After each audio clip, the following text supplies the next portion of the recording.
मङ्गलं भगवान् वीरो मङ्गलं गौतमो गणी मङ्गलं कुन्दकुन्दार्यो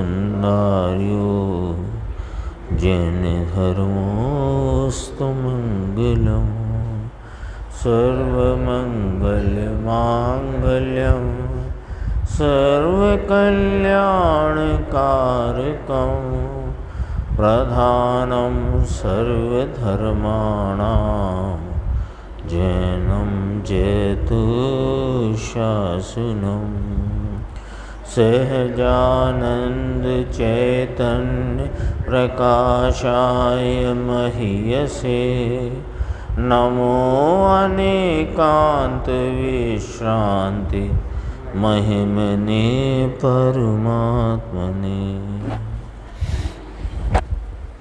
आचार्य कुंद देव द्वारा रचित पंचास्तिकाय संग्रह नाम का ग्रंथ है और इसकी 172 नंबर की गाथा का जो टीका आचार्य अमृतचंद्र भगवान ने की उसका दूसरा पैराग्राफ।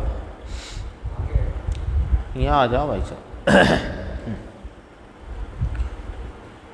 यहाँ तक अपनी चर्चा पहले हुई और उस पर गुरुदेव श्री का स्पष्टीकरण भी अपन ने देखा कि विस्तार से बस हो जयवंते वर्ते वीतरागता, जो कि साक्षात मोक्ष मार्ग का सार होने से शास्त्र तात्पर्य भूत है।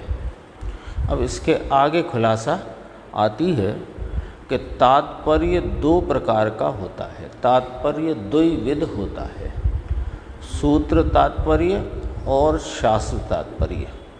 उसमें सूत्र तात्पर्य यानी प्रत्येक सूत्र में प्रत्येक गाथा में प्रतिपादित किया गया है। जिस सूत्र में जो भाव आचार्य भगवान को कहना है वह भाव उस सूत्र में प्रस्तुत करते हैं, लेकिन उस सब के पीछे का जो तात्पर्य है वो वीतरागता है ना।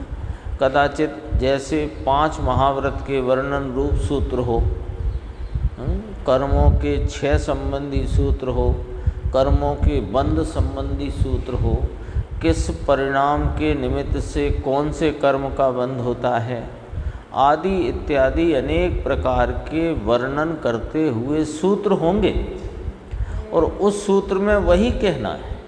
लेकिन उस सूत्र में वह कहने के उपरांत भी मूलभूत तात्पर्य, शास्त्र में वसा हुआ तात्पर्य, शास्त्र का अंतरंग तात्पर्य वीतरागता है।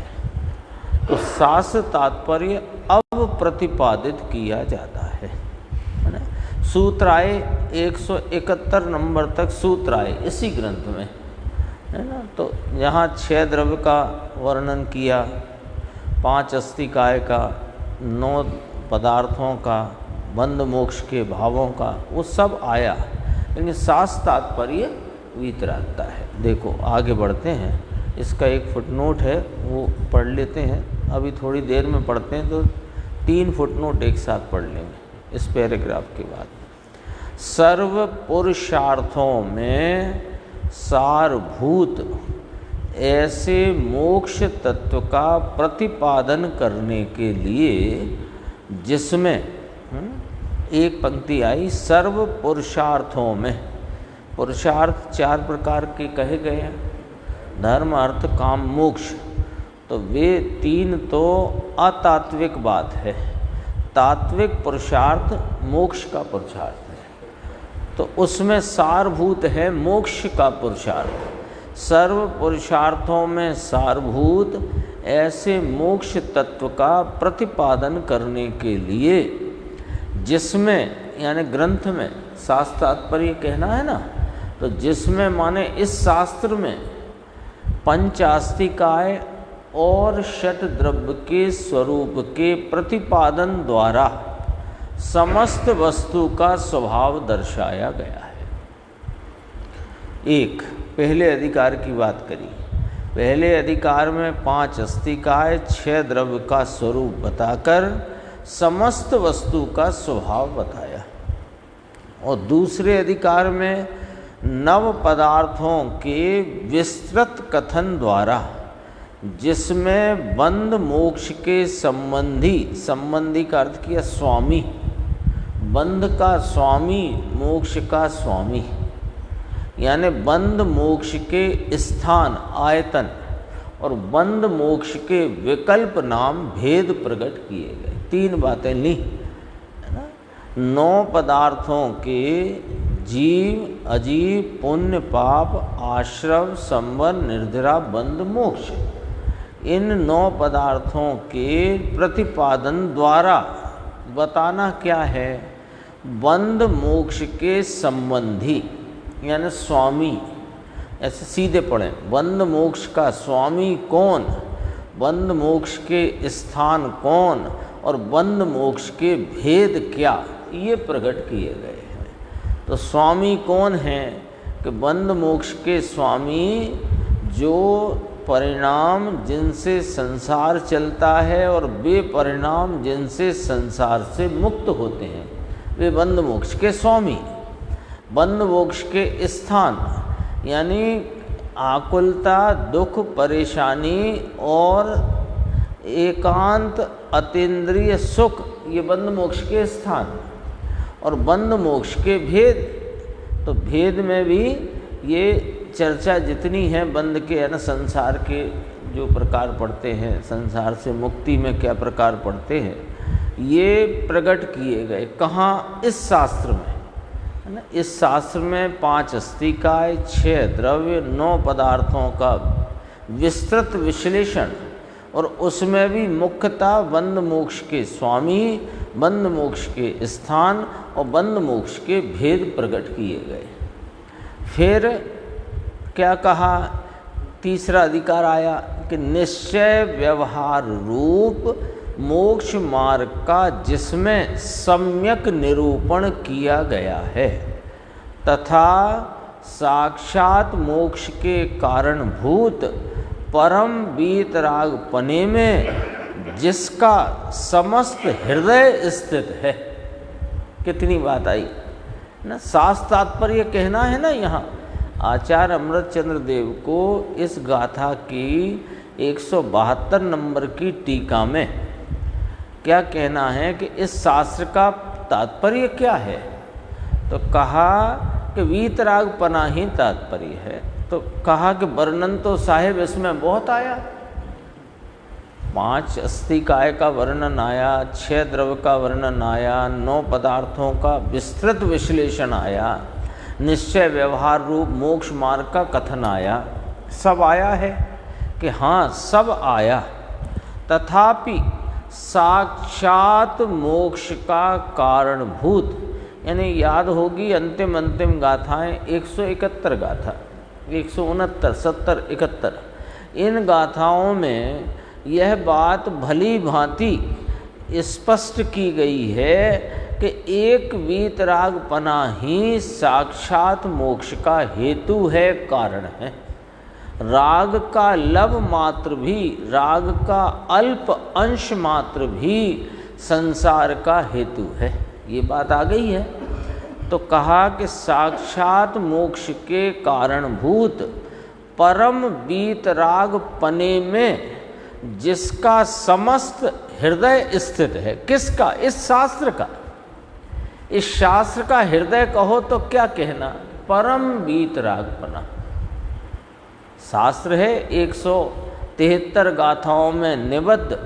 इस अद्भुत अलौकिक शास्त्र का हृदय क्या कहता है? कि हृदय तो यह कहता है, हृदय तो यह पुकारता है कि एक परम वीतरागपना ही इष्ट है, शेष कुछ नहीं। है ना। एक ही पंक्ति में आचार्य अमृतचंद्र देव ने कितना गंभीर भाव रखा कि साक्षात मोक्ष के कारणभूत परम वीतराग पने में जिसका हृदय स्थित है। किसका? शास्त्र का। ऐसे इस यथार्थ पारमेश्वर शास्त्र का परमार्थ से वीतरागपना ही तात्पर्य है। 3 फुटनोट अपन देखेंगे। देखो, पहले सबसे पहले शब्द आया था सूत्र तात्पर्य और शास्त्र तात्पर्य, उसका खुलासा आया है नीचे।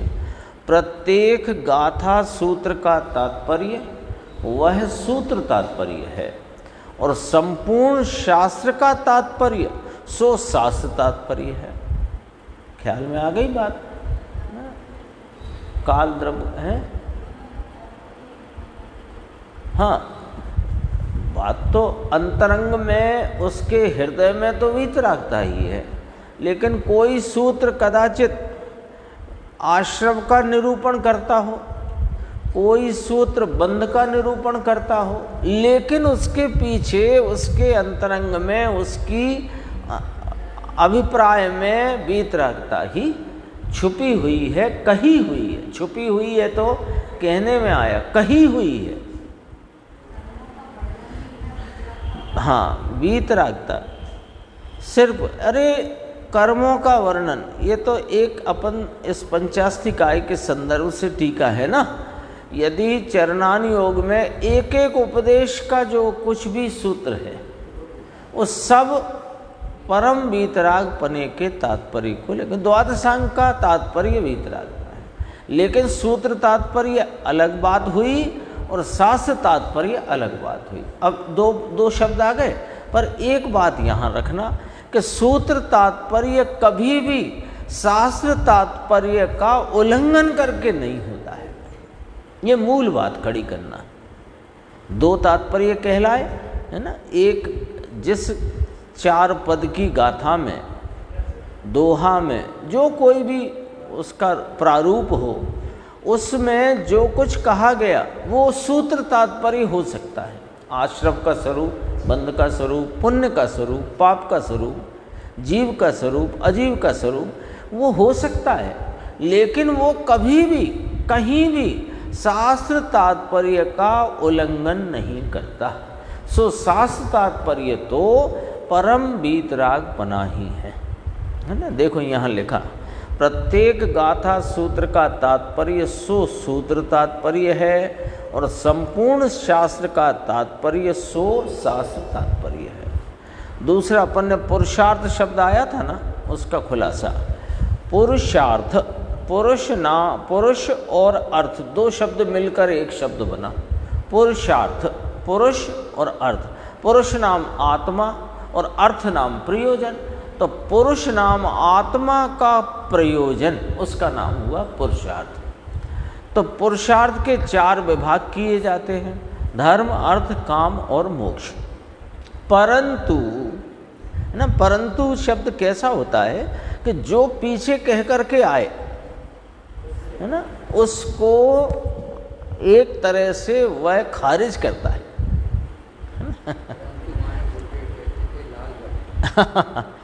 जो कुछ कह के आए वो कहा, जानना, समझना, पर वो परंतु शब्द ने उसको खारिज किया है। हाँ। हर जगह अपन लौकिक में भी देखते हैं, कहाँ से आ रहे हो, तो बोले बाजार से आ रहे हैं, परंतु हम तो हॉस्पिटल गए थे। तो बाजार से आ रहे वाली बात खारिज हो गई, हॉस्पिटल गए थे वो वाली बात खड़ी हो गई। परंतु शब्द क्या करता अपनी बोलचाल में, भोजन कर लो, करना तो है परंतु भूख नहीं है, तो अब वो करना तो है वाली बात खारिज हो गई। तो ये कहा धर्म, अर्थ, काम, मोक्ष, परंतु सर्व पुरुष अर्थों में सर्व ही आत्मा के जो प्रयोजन किसी भी रूप में, किसी भी प्रकार से कहे गए हों, है ना, धर्म, अर्थ, काम, मोक्ष, वे अनेक प्रकारता से, अनेक अपेक्षाओं से कहे गए हों, किंतु उनमें मोक्ष ही सारभूत, शब्द देखो, तात्विक प्रयोजन है। परंतु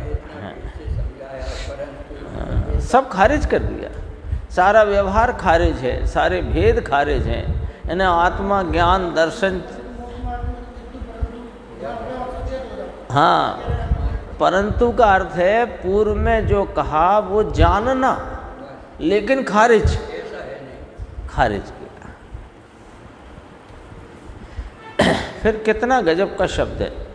सर्व पुरुष अर्थों में नाम आत्मा के प्रयोजनों में मोक्ष ही सारभूत नाम तात्विक पुरुषार्थ नाम प्रयोजन है। ये पुरुषार्थ शब्द का विशद अर्थ अपने सामने आया। तीसरा है पारमेश्वर, है ना, ये शब्द आया था। इस यथार्थ नाम वास्तविक पारमेश्वर शास्त्र का, उसका खुलासा देखो। पारमेश्वर के जिन भगवान के भागवत दैवीय पवित्र, इतने अर्थ हुए। हाँ, परमेश्वर के द्वारा कहा हुआ सो पारमेश्वर, जिन भगवान का कहा सो पारमेश्वर। भागवत, भागवत माने भगवान के द्वारा कहा हुआ भागवत, सो वह पारमेश्वर है। और देवीय यानी दिव्य ध्वनि रूप है वो पारमेश्वर, और पवित्र है। क्यों, क्या पवित्रता है इसमें? ये तो पुद्गल है, पुद्गल वर्णना रूप है कि उसमें जो स्वरूप की पवित्रता का वर्णन है, इसलिए उसे पवित्र कहने में आया है। देखो, हाँ, पारमेश्वरी व्यवस्था, उसी वही का वही भाव यहाँ पर है। अब देखो, अब बात आगे बढ़ती है। इतना तो ये पैराग्राफ संक्षिप्त है और सरल है।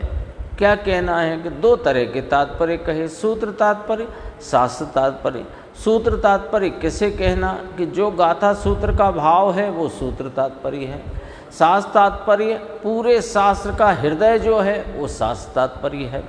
किंतु सूत्र तात्पर्य कभी भी शास्त्र तात्पर्य का उल्लंघन नहीं करता। मूल बात। अब दूसरी बात कि इस शास्त्र की बात बताओ साहब, इस शास्त्र का तात्पर्य बताओ कि इस शास्त्र में क्यों कहा गया ये शास्त्र कि मोक्ष रूपी पुरुषार्थ के, जो मोक्ष की प्राप्ति का उपाय कहो, मोक्ष के स्वरूप की का प्रतिपादन है, उसके लिए कहा गया। पहले में पहली पंक्ति, सर्व पुरुषार्थों में सारभूत।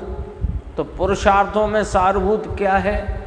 मोक्ष तत्व की प्राप्ति, ये सारभूत है, वही पुरुषार्थ कहा गया। उसका प्रतिपादन करने के लिए, तो प्रतिपादन के दो प्रकार कि वो प्राप्त कैसे होता है और उसका स्वरूप क्या है, दो ही बातें कहेंगे ना। प्राप्त कैसे होता है, उसका स्वरूप क्या है। इसलिए इस शास्त्र में 173 गाथा कही गई। उनमें क्या कहा गया? 5 अस्तिकाय, 6 द्रव्य, 9 पदार्थों का विस्तृत विश्लेषण, बंध मोक्ष के स्वामी, स्थान और उनके भेद, उन सब का वर्णन किया। एक बात, ये 2 अधिकार इसमें पूरे हुए। फिर निश्चय व्यवहार रूप मोक्ष मार्ग का सम्यक निरूपण किया गया, और ये निरूपण करने में भी साक्षात मोक्ष का कारणभूत परम वीतरागपना है, ये स्थापित किया गया। सो इसके हृदय में क्या विद्यमान है, इसका हृदय क्या पुकारता है कि परम वीतरागता ही पुकारता है। एक पैराग्राफ यहाँ तक अपना आया, आगे बढ़ते हैं। सो इस वीतरागपने का, किस वीतरागपने का? जो इस शास्त्र का हृदय रूप तात्पर्य है, जो साक्षात मोक्ष का कारणभूत भाव है, उस वीतरागपने का, है ना, इस वीतरागपने का। तो किस वीतरागपने का? कि जो अभी कहा, सो इस वीतरागपने का व्यवहार निश्चय के अविरोध द्वारा ही अनुसरण किया जाए तो इष्ट सिद्धि होती है, परंतु अन्यथा नहीं। अर्थात व्यवहार और निश्चय की सुसंगता रहे, इस प्रकार वीतरागपने का अनुसरण किया जाए, तभी इक्षित की सिद्धि होती है, अन्य प्रकार से नहीं होती। इतनी बात कही। सच कहे तो ये जो 4.5 पंक्ति है, 3.5 पंक्ति, 3.5 पंक्ति का ही अब विस्तार आने वाला है न। अब तक क्या बात कही, यदि थोड़ा सा अपन ख्याल करते हैं कि साक्षात मोक्ष मार्ग में अग्रसर सचमुच वीतरागता है, उसका ही भाव बताकर कहा विस्तार से बस हो, जयवंत वर्ते वीतरागता, जो कि साक्षात मोक्ष मार्ग का सार है, कारण रूप है, हेतु रूप है और शास्त्र का तात्पर्यभूत है। ये अपनी चल चुकी चर्चा। अब फिर कहा सूत्र तात्पर्य, शास्त्र तात्पर्य। उसमें एक सिद्धांत अपने सामने आ गया कि सूत्र तात्पर्य कभी शास्त्र तात्पर्य का उल्लंघन नहीं करता।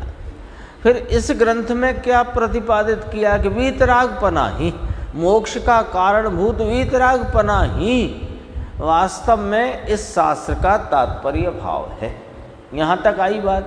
अब ये 3.5 पंक्ति अपने सामने है कि इस वीतरागपने का, ब्रैकेट वाला भी पढ़ेंगे तो उसमें और स्पष्ट होगा। देखो, अर्थात व्यवहार और निश्चय की सुसंगतता रहे, इस प्रकार वीतरागपने का अनुसरण किया जाए, तभी इच्छित अर्थात इष्ट भाव की सिद्धि होती है, अन्य प्रकार से नहीं होती।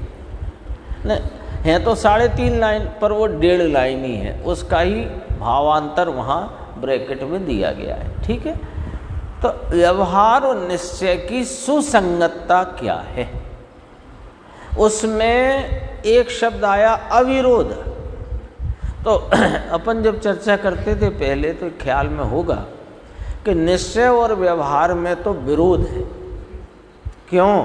कि निश्चय स्वयाश्रित भाव है, व्यवहार पराश्रित भाव है। दोनों के विषयों में भेद है, दोनों के आश्रय में भेद है, दोनों के फल में भेद है। निश्चय स्वरूप लीनता का फल साक्षात मोक्ष का कारण है, और पराश्रित व्यवहार रूप भेदों का आश्रय करते जिसके विषय भेद ही है, ऐसे व्यवहार का फल संसार है, मोक्ष नहीं। तथापि उसे परंपरा से मोक्ष का कारण कहने में आया है नहीं। बस ये पॉइंट याद रखना।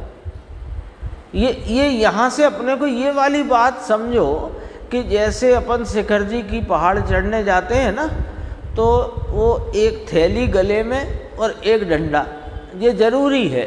वो नहीं ले जाओगे तो आप यात्रा है ना कर नहीं सकोगे, एक तरह से नहीं कर सकोगे।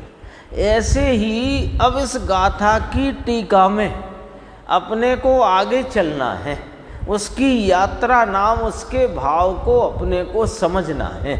तो ये वाला जो 1.5 पंक्ति जो 2 बार यहाँ ब्रैकेट में कह करके उसका स्पष्टीकरण किया, ये बात अपने को समझ करके चलनी पड़ेगी, यानी वो लेकर के चलनी पड़ेगी। व्यवहार मोक्ष मार्ग, निश्चय मोक्ष मार्ग। ठीक है। तो अब यहाँ तो दोनों में अविरोधपना कहा, तो अविरोध कहा, उसके पहले उनका विरोधपना जान लो। पहले विरोधपना जान लो, क्योंकि अविरोध शब्द लिखा ही क्यों है ना। मोक्ष मार्ग का हेतु आत्म एकाग्रता है, उसमें साक्षात शब्द लगाया क्यों? मोक्ष मार्ग अथवा मोक्ष की प्राप्ति का हेतु तो अपने स्वरूप की एकाग्रता ही है, तो फिर उसमें इस एकाग्रता के लिए साक्षात हेतु ऐसा करके साक्षात शब्द लगाया क्यों? क्योंकि साथ में एक परंपरा हेतु कहा जाता है, जो हेतु कहा जाता है नहीं। ये थोड़ा ये वाला दृष्टिकोण साथ में रखना, तो ये अपने को आगे की टीका में काम आएगा। तो ये अविरोध शब्द जो आचार्य परमात्मा ने कहा, तो अर्थात कोई विरोध है जो यहाँ अविरोध कहना पड़ा है। इस बाजार में कोई नकली घी भी बिकता है, इसलिए असली घी के दुकानदार को अपने साइन बोर्ड पर लिखना पड़ा असली घी के विक्रेता। अरे भैया तुम लिखते घी के विक्रेता, ये असली लिखने का क्या तात्पर्य है कि यहाँ नकली भी पाया जाता है, इसलिए असली लिखा। तो अविरोध शब्द लिख करके ये कहना है कि एक विरोधी भाव भी मोक्ष मार्ग में पाया जाता है, तो उस विरोधी भाव को समझो और संग में पाए जाने को अविरोध समझना। और उनका विषय अलग, आश्रय अलग, उनका फल अलग। आज सुबह ही आया था, पंडित बनारसी दास जी कहते हैं 5 महाव्रत का विकल्प भी मुनि भगवंतों को जग पंथ है। सुबह ही आया था।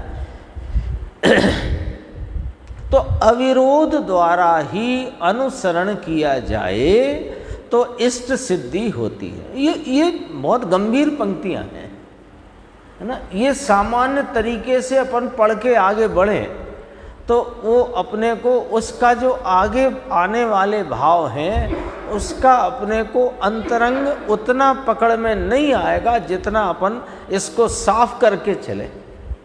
व्यवहार का विषय पराश्रित है, निश्चय का विषय स्वाश्रित है। व्यवहार भेदों का अनुसरण करता है, निश्चय अभेद का अनुसरण करता है, इसलिए व्यवहार के विषय भेद रूप हैं, निश्चय का विषय अभेद रूप है। निश्चय स्वरूप जो परिणमन है वह मोक्ष की प्राप्ति कराता है, और व्यवहार रूप जो भेदों का अनुसरण करता परिणमन है वो जगपंथ है। तो दोनों में विरोध है क्या विरोध है, पहले ये निर्णय करो, पहले ये निर्णय करो। विरोध है। विरोध होने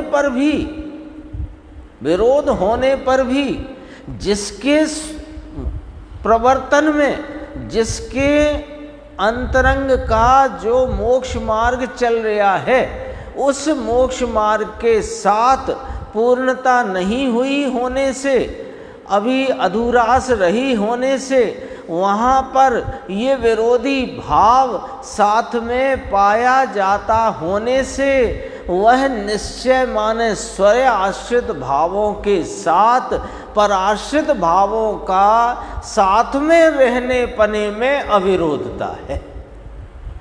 साथ में रहने पने में अविरोध है, स्वयं तो विरोध रूप है।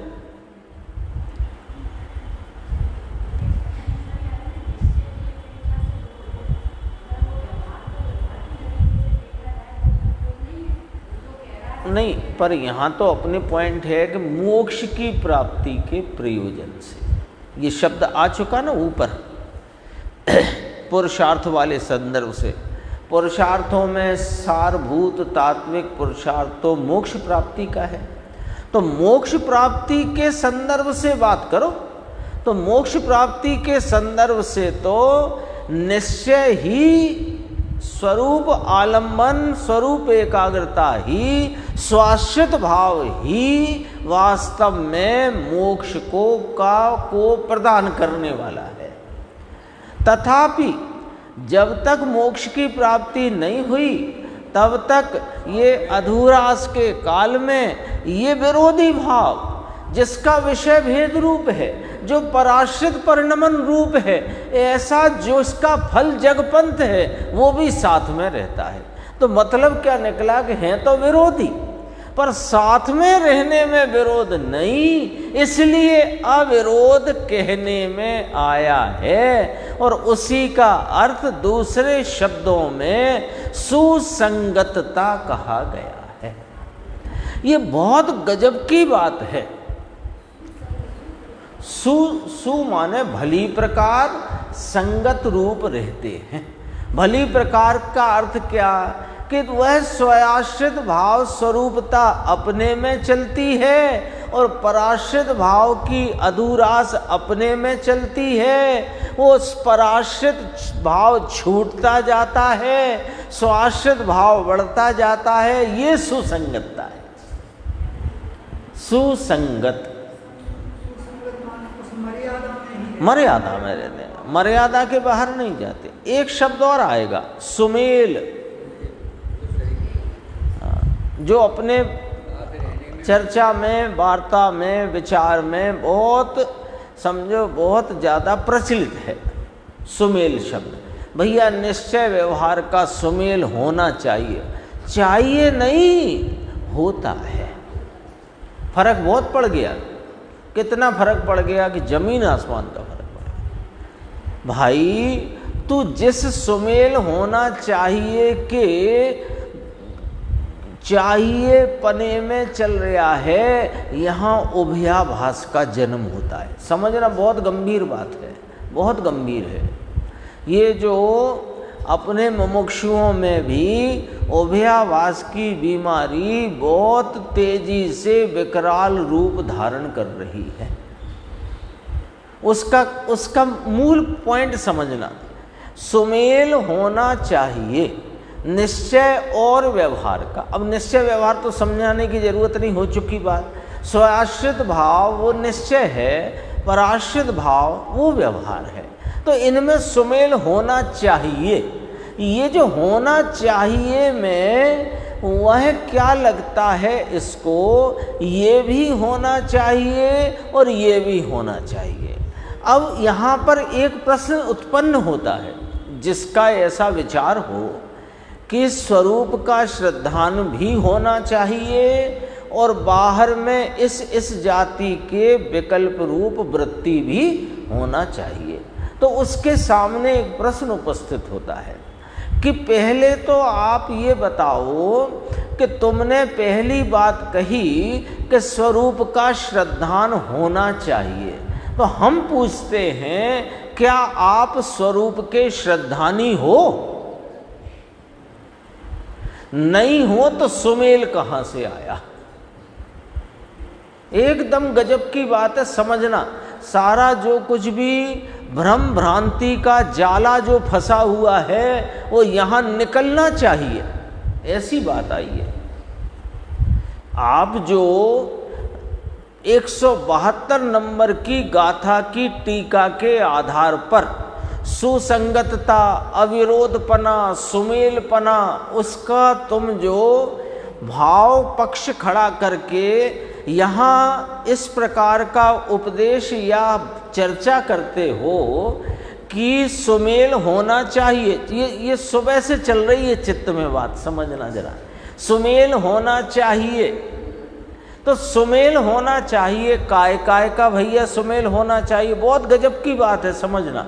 काय का सुमेल होना चाहिए कि स्वरूप के श्रद्धान का और विकल्पों की वृत्ति का, यानी जिसमें कषाय की मंदता, व्रतादि, भक्ति आदि के परिणाम का मेल होना चाहिए। ऐसा आपने उस प्रकार का एक चित्र मोक्ष मार्ग के संबंध में बना रखा है और वही आपने हमसे कहा, समझो।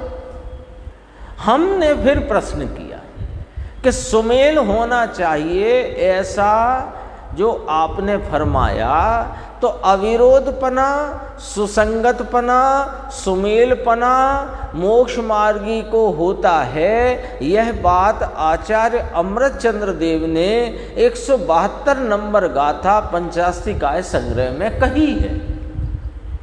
लेकिन हम पूछते हैं कि तुम जो सुमेल होना चाहिए, अर्थात स्वरूप का श्रद्धान भी होना चाहिए और विकल्पों की उस जाति की परिणति भी होना चाहिए, तो हम पूछते हैं क्या आप स्वरूप के श्रद्धानी हो?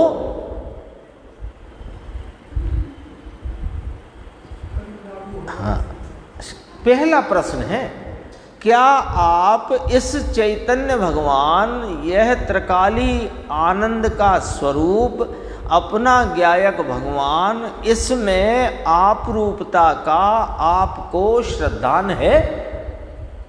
यदि आप कहते हो कि हाँ है, तो फिर आपके जो विकल्पों की वृत्ति है वो उस जाति की उस भूमिका में होती ही है, यह ज्ञान कराया जाता है, होती ही है।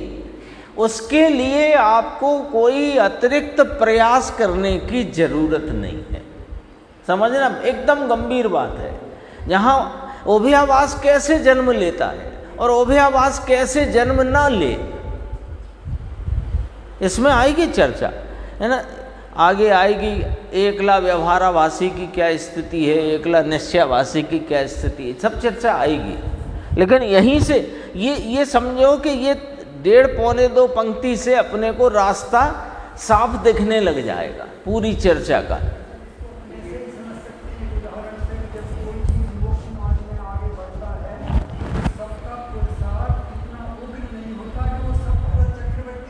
हाँ, नहीं होता, नहीं। आदिनाथ भगवान जैसा एक पुरुष की मैक्सिमम स्थिति भी हो सकती है, तो वो एक पुरुष की स्थिति में व्यवहार राग और बीज रागता दोनों सब साच है। और एक पूर्व तो अपन ने उनका मुनिपना गिना, 83 लाख पूर्व तो उनकी वास्तव में आराधना तो तब भी चल रही है, उस समय भी निश्चय का भाव, परिणमन, स्वयाश्रित भाव चल ही रहा है। हाँ हाँ,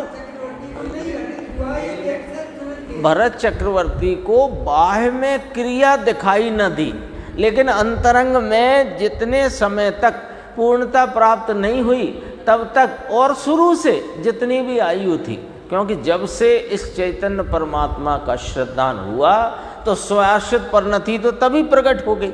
अब जैसे आदिनाथ भगवान 33 सागर पहले इस जन्म के यानी 83 लाख पूर्व राज्यपाट का और 1 लाख पूर्व उनका मुनिपना केवल ज्ञान के पूर्व, 84 लाख पूर्व इसके पहले के 33 सागर, और 33 सागर के पूर्व में भावलिंगीपना मुनि अवस्था में, सब उनका निश्चय व्यवहार का सुसंगतपना देखिए सभी।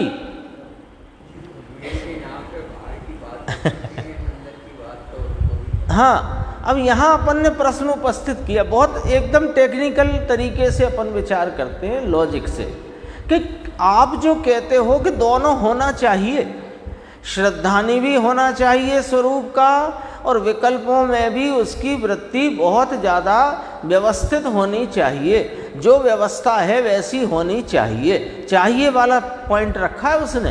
तो हमने प्रश्न पूछा, क्या आप स्वरूप के श्रद्धानी हो?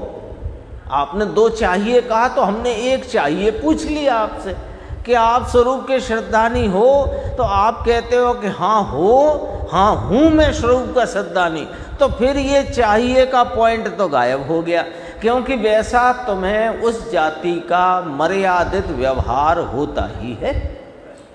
अब दूसरी बात, हमने पूछा क्या आप अपने इस चैतन्य भगवान में आप रूपता रूप श्रद्धान के श्रद्धानी हो?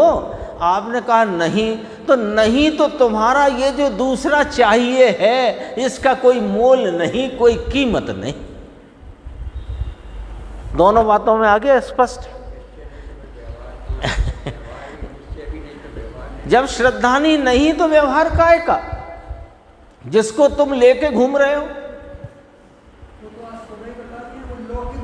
हाँ, लोक दिखावन मात्र, क्या शब्द डाला ब्रह्मदेव सूरी महाराज ने। तू अपने को नहीं जानता तो तुझे जिनराज स्वामी नहीं मिले, तो वे तुझे मिले नहीं, वे तेरे स्वामी हुए नहीं, तू उनका दास हुआ नहीं। और जो तेरी भक्ति है वो वास्तव में भक्ति नहीं, लोक दिखावन मात्र है। कितना गजब का शब्द डाला, लोक दिखावन। तो ये जो तू लोक दिखावन व्यवहार चाहता है कि वो होना चाहिए, तो ये तेरा व्यवहाराभास है, और उसमें तू निश्चयाभास का आवरण ओढ़ करके, निश्चय का भास तो क्या, है तो व्यवहाराभासी। दरअसल में उभयाभासी भी मूल में व्यवहाराभासी है। उभयाभासी मूल में, यदि उभयाभास वाली चर्चा पंडित जी ने और थोड़ी प्रसार सिद्धि उपाय में भी आई है, उसमें से यदि उभयाभास शब्द को हटाकर उसी भास को यदि देखो तो व्यवहाराभास है वो एक तरह से। पर वहाँ क्या है कि वो निश्चय के श्रद्धान के विषय को लेकर तो घूमता है पर उसका आलम्बन नहीं लेता है। तो दो प्रश्न रखे अपन ने, क्या आप श्रद्धानी हो कि हाँ मैं श्रद्धानी हूँ अपने चैतन्य भगवान का, तो तुम श्रद्धानी हो तो फिर ये व्यवहार होता ही है, तुम क्यों उसके चक्कर में हो। और यदि तुम श्रद्धानी नहीं हो तो तुम जितने व्यवहार की बात करते हो वो व्यवहार नाम पाता ही नहीं। तो इसमें से क्या अर्थ निकला कि सुसंगतपना क्या हुआ। सुसंगतपने का अर्थ हुआ जिस जीव ने अनादिकाल से अपने स्वरूप को नहीं जानने से अनेक अनेक प्रकार की भ्रांतियों में पड़े रह करके चार गति में परिभ्रमण किया, लेकिन अपने चैतन्य तत्व को नहीं पहचाना। कदाचित जब उसने उपदेश बोध से अपने स्वरूप के आलम्बन द्वारा अपने चैतन्य तत्व को पहचाना, उसका आलम्बन लिया और उसका श्रद्धानी हुआ, तो वहाँ पर चूँकि यह जीव ऐसा नहीं है कि एकदम राग का अभाव हो जाए, इसलिए राग शेष रहता है। शेष रहता है शब्द पे ध्यान देना, राग शेष रहता है। किसको? ज्ञानी को। अज्ञानी को शेष रहता है, बात है ही नहीं। शेष रहता है कब? टंकी भरना शुरू हो, भले 1 इंच भरी हो पर भर रही हो तो शेष खाली है, ये शेष शब्द उस पर लगेगा। पर यहाँ टंकी भरना ही शुरू नहीं हुआ तो शेष शब्द का प्रयोग भी नहीं होता। अंतरंग में वीतरागता का, आनंद का, शांति का जन्म ही नहीं हुआ, स्वाश्रित भाव रूप परिणमन ही नहीं हुआ। तो पराश्रित भावों में ये शेष और ये अशेष कोई बात ही नहीं है।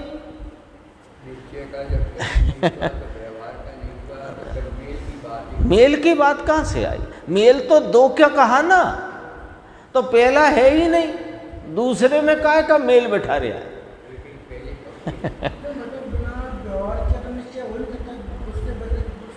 नहीं, बिना व्यवहार के ही निश्चय होता है। जो निश्चय होता है वो बिना व्यवहार के ही होता है। बल्कि ऐसा भी कहें तो बहुत इसको कोई दिक्कत नहीं है कि निश्चय का जन्म व्यवहार के निषेध पूर्वक होता है, इसमें कोई दिक्कत नहीं है। लेकिन जब निश्चय का जन्म होता है तो अनादिकालीन, इसमें नीचे शब्द लिखा है, देखो मैं पढ़ देता हूँ, वो विषय आगे आएगा। अनादिकाल से भेद वासित बुद्धि होने के कारण, व्यवहार का विषय क्या है? भेद। अब इसकी बुद्धि अनादि से भेद वासित है तो एकदम राग नहीं टलता है। एकदम राग नहीं टलता तो वो शेष रह गया राग, मोक्ष मार्ग में साथ साथ में चलता है। लेकिन उसमें मोक्ष मार्ग तो स्वयाश्रय से ही चलता है, वो तो वीतराग रूपता से ही चलता है, वो तो आनंद रूपता से ही चलता है। तो आनंद रूपता वीतरागता से चलने वाले मार्ग में राग रूपता वाले आकुलता जन्य भावों का होने में विरोध नहीं है। तो कैसे होते हैं वे भाव? दूसरा पॉइंट है तो है ही, पर वे कैसे होते हैं कि सुसंगत होते हैं। कैसे होते हैं कि वे मर्यादित होते हैं। चौथे गुण स्थान से जहाँ मोक्ष मार्ग का प्रारंभ हुआ तो चौथे गुण स्थान के योग वीतरागता और चौथे गुण स्थान के योग का राग, और जब वीतरागता बढ़ती है तो पांचवें गुण स्थान के योग की वीतरागता और पांचवें गुण स्थान के योग का राग, फिर और वीतरागता बढ़ती है तो सातवें गुण स्थान में परिणमित शुद्ध उपयोग रूपी भाव से प्राप्त 3 कषाय की अभाव रूपता वाली वीतरागता और छठे गुण स्थान के योग का राग। और आगे जब श्रेणी आरोहण होता है तो उन गुण स्थान प्रमाण वीतरागता और जितना जितना बुद्धि पूर्वक का राग उस भूमिका का है उतना उतना उसका भाव, ये सुसंगतपना है।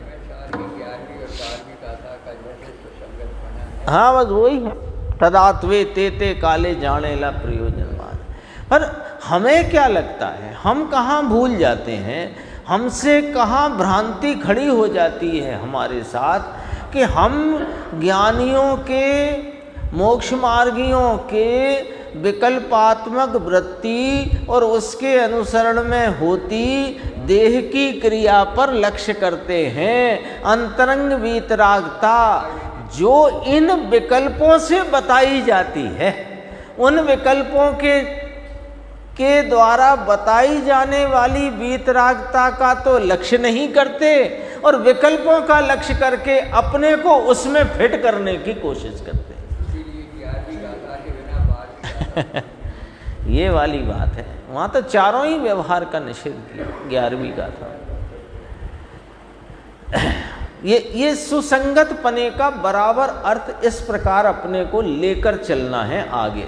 यदि इस प्रकार का अर्थ अपने स्मरण से अपनी बुद्धि से निकल गया तो फिर आगे की चर्चा अपने को बराबर जैसे अभिप्राय के साथ है वैसी नहीं समझ में आएगी। देखो नीचे थोड़ा सा पढ़ते हैं, गुरुदेव का अपन आगे की स्वाध्याय में प्रारंभ करेंगे, थोड़ा सा यहाँ देखना। उपरोक्त बात विशेष समझाई जाती है, यही वाली बात। हाँ, कौन सी व्यवहार और निश्चय की सुसंगतता रहे, इस प्रकार यहाँ एक चर्चा और थोड़ी सी रह गई। इस प्रकार वीतराग पने का अनुसरण किया जाए तभी इच्छित की सिद्धि होती है, अन्य प्रकार से नहीं होती। लो आपने तो शर्त डाली है यहाँ पर, आपने तो यहाँ पर शर्त डाली है। क्या शर्त डाली है कि इसी सुसंगतता से वीतराग पने का अनुसरण करोगे तो ही इच्छित की सिद्धि होती है, ऐसी शर्त डाली है। कि दरअसल में शर्त नहीं डाली है, ये मोक्ष मार्ग की स्थिति का आपको परिचय कराया है। क्योंकि इच्छित की सिद्धि किसको होती है, अब वापस इधर से चलो।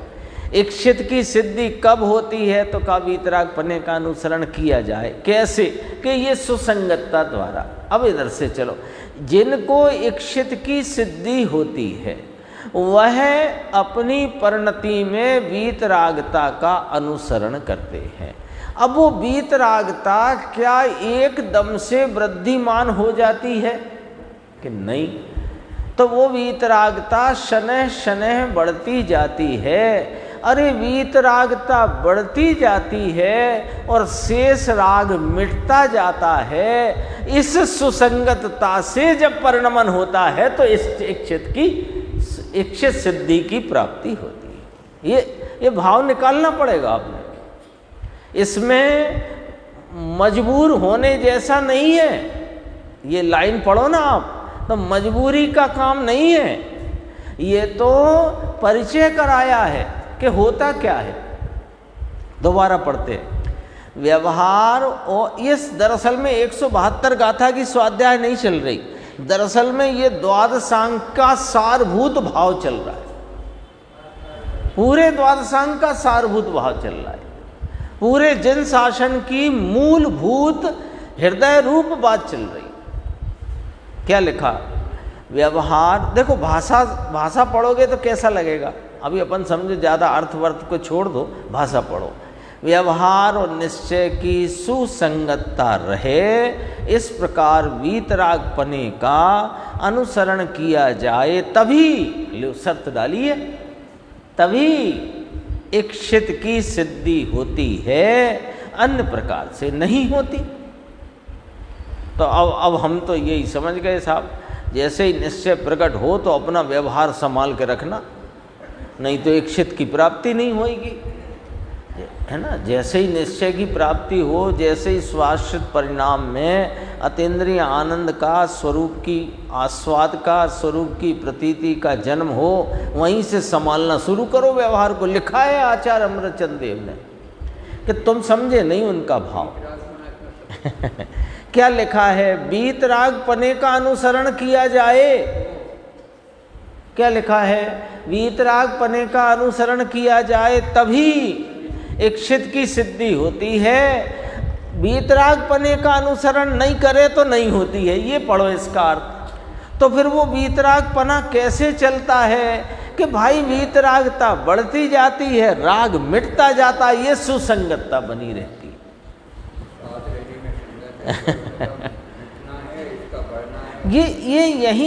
ये कुछ पॉइंट हैं जहां हम क्यों करके भटकते हैं। इसलिए भटकते हैं कि हमारी, इसमें नीचे लिखी है लाइन, नीचे लिखी है, इसलिए किस लिए भटकते हैं?